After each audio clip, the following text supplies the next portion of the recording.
होता है कि आप जो स्टॉक मार्केट में क्या है, एक खास बात क्या है कि एक ऐसा, ये सबसे बड़ी वेल्थ क्रिएटिंग मशीन है इन द वर्ल्ड। तो सबसे बड़ी मतलब कोई मुझे लगता है कोई उसका और छोर नहीं है। एक्चुअली किसी ने लिखा भी नहीं कितना पैसा बनेगा, इतना पैसा बनेगा। मेरा तो समुद्र में जितना पानी नहीं उतना पैसा है, समझे ना। इस टाइप का मतलब पॉसिबिलिटी है। अब वो लेकिन क्या है, इसमें जो किरदार हैं वो हर सक्सेसफुल आदमी अपने हिसाब से सक्सेसफुल है। वॉरेन बफेट अपने हिसाब से सक्सेसफुल है, पीटर लिंच अपने हिसाब से था। हर आदमी एक अलग ढंग से करता है, उसमें कुछ ना कुछ यूनिकनेस होता है उसके स्टाइल में। ओके और ये स्टाइल बदलते जाएगा, जैसे जैसे माहौल बदलते जाएगा, अपॉर्चुनिटी बदल जाएगी, ये स्टाइल बदलते जाएगा। मतलब इवोल्यूशन ऑफ द मार्केट होगा, इवोल्यूशन ऑफ द इन्वेस्टर होगा। और जैसे एआई और आ रहा है तो you can use it a lot more to figure out where is the company, what kind of companies we are looking for, and that will become very global also. अभी हम तो खाली इंडिया में इन्वेस्ट करते हैं, but far bigger and far more varied, many more thousands of companies they are world wide. तो ठीक है, हमारा कैपिटल कंट्रोल इसी कारण से हम we remain confined here, but if you are in Dubai, you are in US, you are in Singapore, the world is the free market for you, and AI will help you to shortlist where to go if you have framework. Now the framework, it is so funny, it works worldwide. QGLP framework, any framework okay, will work because broadly markets are same. थोड़ा हर country का अलग होता है, but the process of valuing a company, see there are only two things, price and value. Price सबको मालूम, value किसी नहीं मालूम, and not only in India, world wide किसी नहीं मालूम वैल्यू। तो उसी कारण से जो रिसर्चर होते हैं, रिसर्चर माइंडसेट से जो इन्वेस्ट करते हैं वो पैसा कमाते हैं। ओके तो हम पैसे तो कमाएंगे, उसको कोई डाउट ही नहीं है। कितना कमाएंगे वो समय बताएगा, भगवान की कृपा होगी तो। लेकिन हमारा माइंडसेट वैल्यू का है। जब तक समझ में नहीं आएगा कि इसका ये 100 रुपये की चीज़ जो है मेरे को 80 मिल रहा है, 90 मिल रहा है, 10 में मिल रहा है, मैं नहीं खरीदूँगा। आप कुछ भी बोलो, मैं नहीं खरीदने वाला। तो ये जो QGLP जो है, हमने वेल्थ क्रिएशन स्टडी लिखना चालू किया 96 से।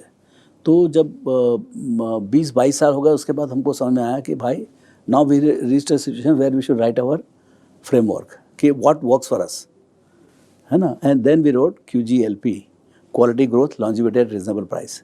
तो वो उसमें क्या होता है, top quality business. See basically investing में 3 ही चीज़ें है, top quality business, outstanding management, bought at reasonable price.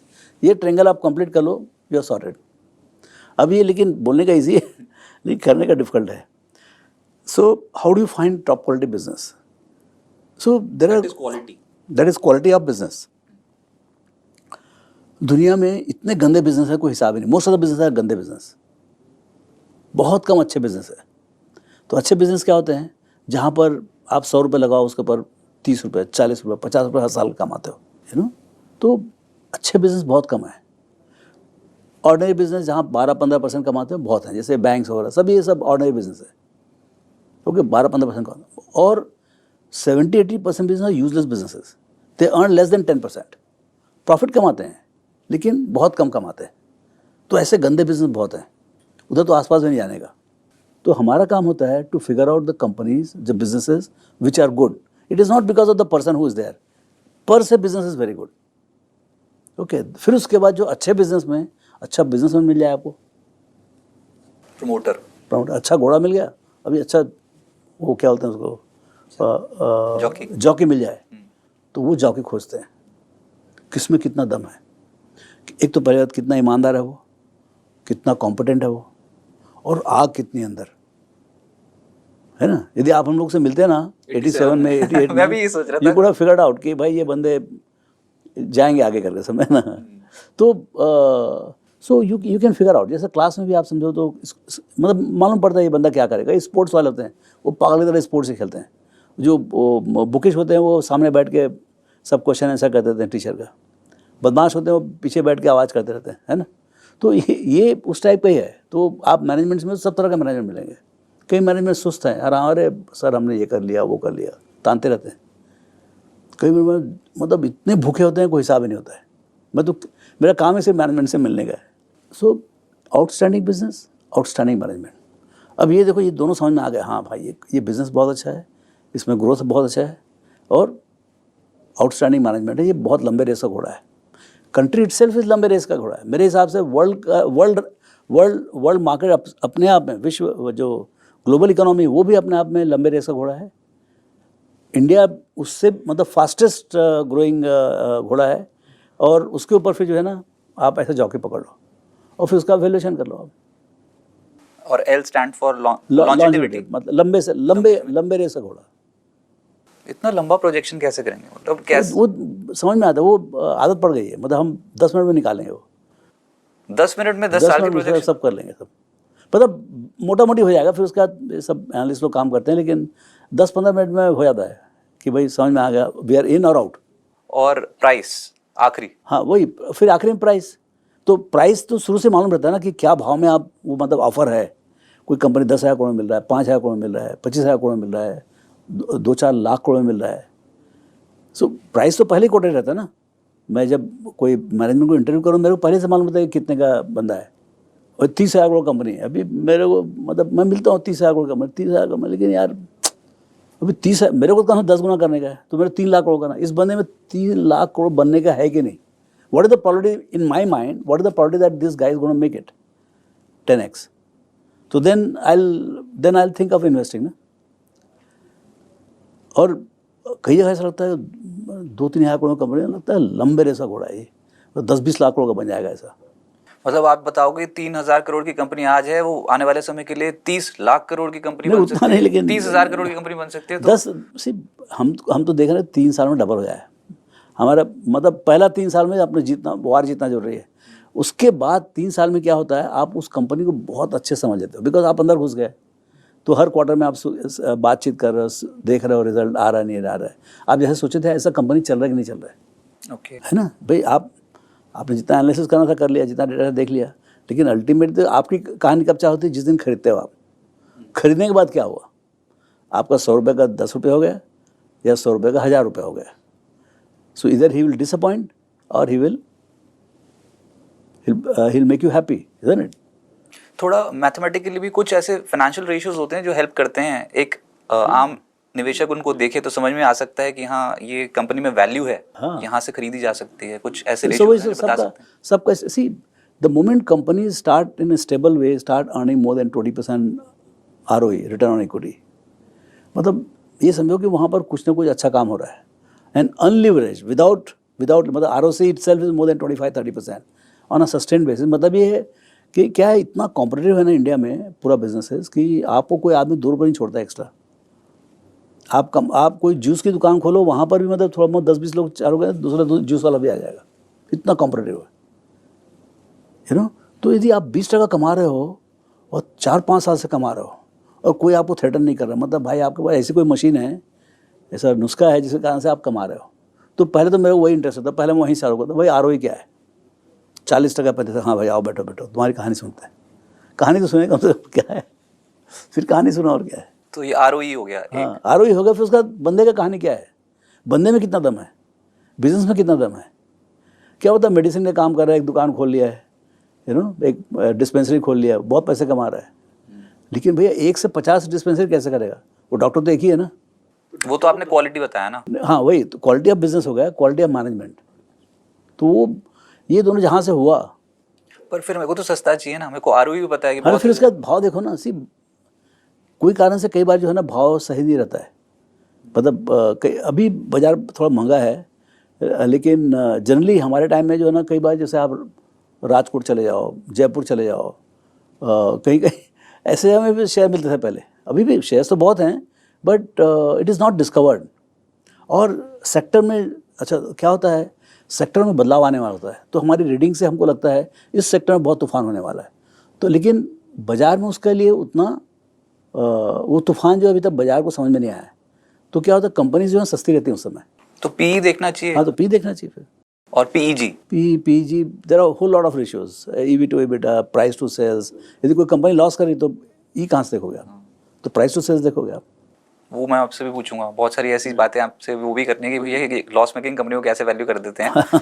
लेकिन ओवरऑल जिस तरीके का ये माहौल आपने बताया कि बहुत सारे ऐसे प्लेयर्स भी होते हैं जो खराब होते हैं शेयर मार्केट में, तो वो रेड फ्लैग्स कैसे पता लगते हैं कि इससे दूर रहो, ये इससे कुछ ना हो पाएगा और इसमें पैसा लगा दिया तो डूबेगा?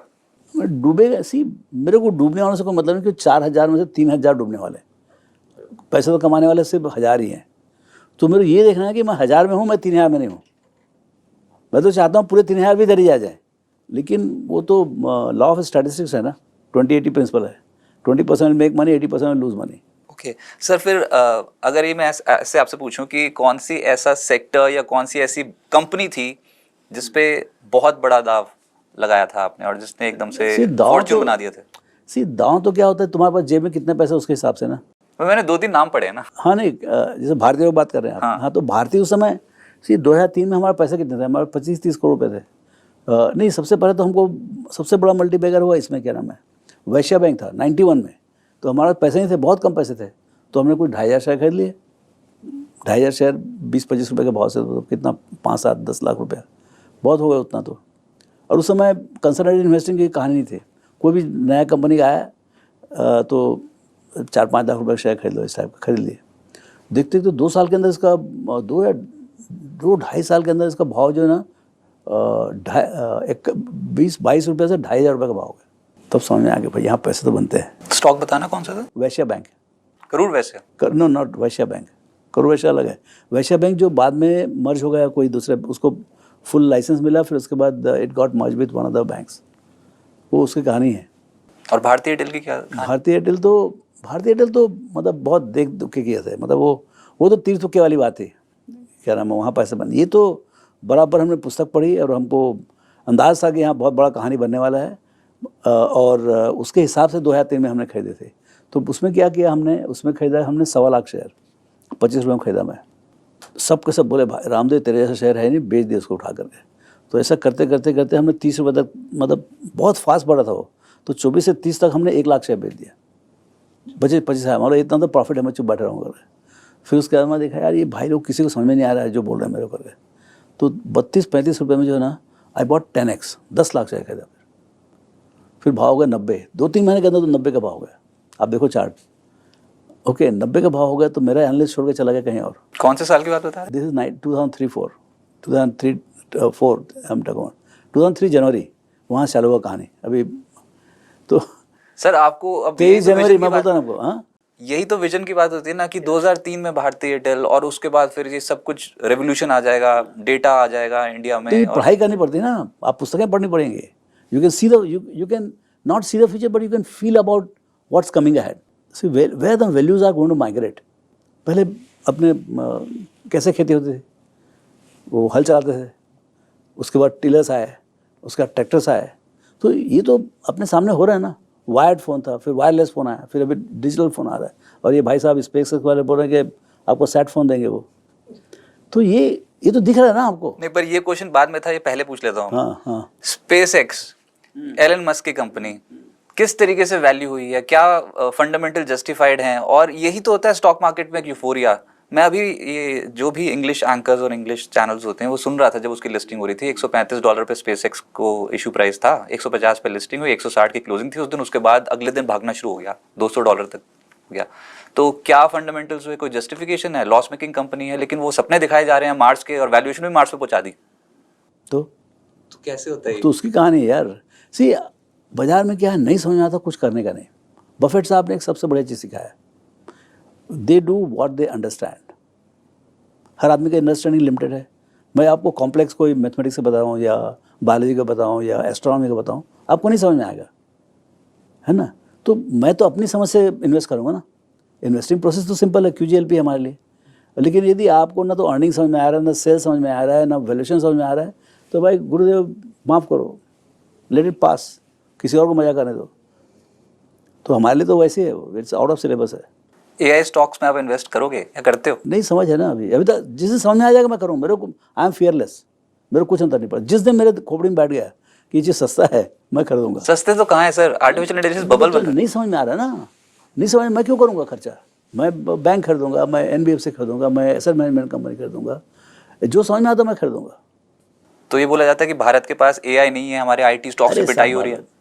नहीं, IT स्टॉक में पिटाई रही है वो एक अलग बात है। मतलब AI इज हर्टिंग देम और it may hurt the future, but हमने कभी टेक्नोलॉजी लेके आए। गरीब कंट्री का थोड़ी काम है। बांग्लादेश ने कोई टेक्नोलॉजी दी क्या? नेपाल ने कोई टेक्नोलॉजी दी क्या? हाँ, यूरोप ने टेक्नोलॉजी दी क्या? अरे भाई, टेक्नोलॉजी बनाते हैं जो बनाते हैं, अमेरिका से आती है टेक्नोलॉजी। इंटरनेट क्या हमने दिया क्या? इंटरनेट तो उन्होंने बनाया ना, अमेरिका में बनाया ना।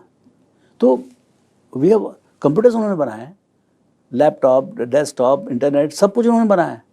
We are users only, we are supplying intelligent labour और what are contract services to help the I mean how to use the computers or how to use the software programs to run the companies, that we are supplying, but that we are helping the companies at enterprise level.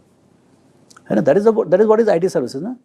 IT services, either you could do it yourself or you outsource to Infosys, TCS and all. So that has been the job going on. अब वो बोल रहे भाई इनकी जरूरत ही नहीं है, मतलब लोगों कम लोगों की जरूरत पड़ेगी. AI will be able to do a lot of coding work and even sophisticated coding work, and then you need, instead of 100 people, maybe you need 50 people, 40 people. So headwinded है. अभी कहाँ पर जाकर सेटल होगा और क्या actually real कहानी है वो समय बताएगा. So that sector is clearly headwinded. पर FIs का पैसा भी भारतीय बाजार में उतना स्ट्रांगली नहीं आ रहा. एकदम से कुछ ऐसा स्पीड ब्रेकर्स आया जो FIs को बिल्कुल ही पसंद नहीं आ रहा. एक तो ऐसा क्यों, और कब लौटेंगे FIs, और हमारी वेटेज भी MSCI इमर्जिंग मार्केट बहुत आधा हो गया यार. 20 से घटकर 11%. ये भी तकलीफ है ना, ये भी तकलीफ है ना भाई. It is the fastest growing economy in the world. भाई आज जो हमारे इकोनॉमिक मैनेजर हैं वो क्या कर सकते हैं? देखिए, run the economy very well, मतलब अब 7.5-8% जा रहा है, आपको इन्फ्लेशन 3-4% है. So they have done a good job of running the economy. But अब वो बाहर जाके मालूम पड़ा कि भाई आपसे ज़्यादा अच्छा चल रहा है AI का इकोनॉमी. मतलब जो AI का जो अट्रैक्शन है वो बहुत ज़बरदस्त है. तो आपका कोरिया में, चाइना में, अमेरिका में कुछ कंपनीज हैं, 20-25-30 कंपनीज, वो बहुत पैसे कमा रही हैं. Obviously the investor goes where the money is going to be made. So he is selling India, he is going and buying Korea and all. कल जाके मालूम पड़ा कि नहीं ये तो यूजलेस है, हो गया पूरा करके, तो सब वहाँ से भाग किधर आएंगे फिर, या जहाँ भी आएंगे इस टाइप का. पर हमारे तो प्रीमियम वैल्यूएशंस पे अभी भी ट्रेड करते हैं इतनी करेक्शन के बाद भी. तो हमारे देसी लोग बहुत गर्म है ना. आप सपोर्ट करते हैं, संस्थागत निवेशक सपोर्ट करते हैं, रोज का ये डेटा आ रहा है अब तो. तो DIs को दिखता है, FIs को नहीं दिखता, रुपी की वजह से, करेंसी डिप्रिसिएशन की वजह से. FI has lot of alternatives. They can go to 150 countries. You know, I mean, America itself is growing. Their earnings are growing at 20%, 18-20%, and that too in dollar. And available at the same 23-24 times of India. So where do I go? You tell me. If you are an investor, you have a $1 trillion pool, and you can go anywhere. Your money is fungible. You go where things are cheaper, no? See, my investor, domestic investor, doesn't have that choice. He has to necessarily invest here. So that's it. अच्छा, investor behaviour पे वापस आते हैं sir. उसमें आपने बोला कि patience बहुत ज़्यादा ज़रूरी है, लॉन्ग टर्म के लिए होल्ड करना पड़ेगा, तभी पैसा बनेगा, वेल्थ बनेगी. गलती कहाँ हो जाती है फिर निवेशकों से? क्यों नहीं इतने ज़्यादा सक्सेसफुल इन्वेस्टर्स हमको दिखते मार्केट्स में? सब डरते हैं स्टॉक मार्केट से. ऐसा क्यों होता है? क्योंकि वैल्यू नहीं समझा ना. उनको नहीं मालूम कि 10 का चीज़ वो जो भाव दिख रहा है वो भाव के खिलाड़ी हैं, वो वैल्यू खिलाड़ी नहीं है. ये यहाँ का प्रॉब्लम नहीं, दुनिया का प्रॉब्लम है. ये बाजार में किसी को नहीं. अब जितने SpaceX में इन्वेस्ट किए ना, इसका भाव 135 के नीचे आने दो, फिर देखो मजा. आपको लग रहा है कि 135 के नीचे आएगा? अभी क्या पता, देखना चाहिए. मेरे लगता है आएगा, लेकिन इसका मतलब नहीं उसका फ्यूचर नहीं है, बहुत लंबा फ्यूचर होगा. आई मीन युग पुरुष जो बोलते हैं, बताया ना, उस टाइप का आदमी है वो. तो क्लियरली सी, ये समझ के मेरे बाहर की बात है कि मतलब एलन मस्क क्या कर सकता है और कितना कमाएगा, क्या करेगा, वो मतलब उसका बिजनेस का अंडरस्टैंडिंग बहुत अच्छा है. He doesn't talk nonsense, he talk sense. Except वो जब मार्स और बात करते तो समझ में आता है कि मार्स में हम कॉलोनी बनाएंगे, 10 मिलियन लोग रहेंगे वहाँ पर, इस टाइप का सब बात करते तो समझ में आता है. बट बेसिकली सो मेरा समझिए, stock market is a compounding and discounting machine of the earnings. Okay, earnings grow होता है, उसको डिस्काउंट करते चले जाओ. यू नो, कंपनी का आपका अर्निंग्स डिस्काउंट कंपाउंड हो रहा है 15% से, और उसको आप डिस्काउंट कर रहे हैं 7-8%, 10% से. So that is how present value is being built. तब यदि मैं किसी का अर्निंग्स ही समझ नहीं सकता तो उसको मैं वैल्यू क्या निकालूंगा मैं, और वैल्यू नहीं निकाल सकता तो it is out of syllabus for me. Sir, लेकिन कभी कभी कुछ ऐसी कंपनियां होती हैं जो हाईली फंडामेंटल, बहुत सॉलिड फंडामेंटल्स वाली होती हैं, पर इन्वेस्टर्स को रिटर्न नहीं देती हैं. 5-5 साल, एग्जाम्पल HDFC बैंक, कोई बहुत सारे मिले, रिटर्न तो नहीं मिला अभी. तो फिर उसमें क्या करना चाहिए फिर निवेशकों को? हमें पता है वैल्यू है, लेकिन चलता तो है नहीं स्टॉक. हाँ, तो थोड़ा तो पिटोगे ना उसमें. मतलब क्या है कि पोर्टफोलियो में 10 कंपनी, तो 10 के 10 तो नहीं चलती ना. यू नो, मेरे इंडेक्स में भी है ना, इंडेक्स 15% बढ़ता है ना, डिस्पाइट HDFC बीइंग देयर. तो इंडेक्स में यदि 50 स्टॉक हैं तो 50 में 50 के 50 तो नहीं चलते ना, 25 ही चलते हैं। और 25 ये जो 25 एक्शन जो 15% बोल रहा हूँ, तो जो 25 स्टॉक करते हैं 25%, और बाकी 25 जो है 10% से उसको खींच के लेके आ गए 15%। So that's how your portfolio is nothing but index. आप ये नहीं सोचो पोर्टफोलियो में खाली विनर्स रहेंगे, पोर्टफोलियो में कुछ ना कुछ नीचे आने वाले भी रहेंगे। अच्छा, हर हमेशा नहीं बढ़ता है। जैसे अभी आपका HDFC बैंक 95 में 40 रुपये का दाम था, या 2-5 रुपये का दाम था एक्स बोनस, वो अभी भाव 800 रुपये का है। तो उन्होंने दिया 25% कंपाउंडेड, 20% कंपाउंडेड 40 साल तक, 25 साल तक। अब जाके वो थोड़ा रुका हुआ है, 2-3 साल से रुका हुआ है। अब इसका फ्यूचर यहाँ से क्या बनेगा वो एनालिसिस की बात है, समझे ना। तो अभी आपको समझने का, आपको you have an exit, you have an entry. यदि आप ऑप्टिमिस्ट हो तो आप खरीद सकते हो, आप पेसिमिस्ट हो तो you can decide what you want to do with your money. पर एक बार तो ऐसा भी होता है स्टॉक मार्केट में बहुत खूंखार तेजी आ जाती है, सब कुछ अच्छा लग रहा होता है, इतना ऑप्टिमिज्म होता है, यूफोरिया होता है, तो उस पे अपने आप पे काबू कैसे किया जाता है? सी काबू क्या है, देखिए मैं what has work for me, I can not advice anybody what has work for it. मेरे कभी समझ में आ गया था कि भाई यहाँ लिवरेज नहीं लेने का, सब करने के लिए लिवरेज नहीं लेने का। एक का 1000 दिखे तो भी लिवरेज लेने का नहीं। I am very clear about it. यदि मेरे पास 100 करोड़ रुपया है, मैं 100 करोड़ का ही शेयर खरीदूंगा।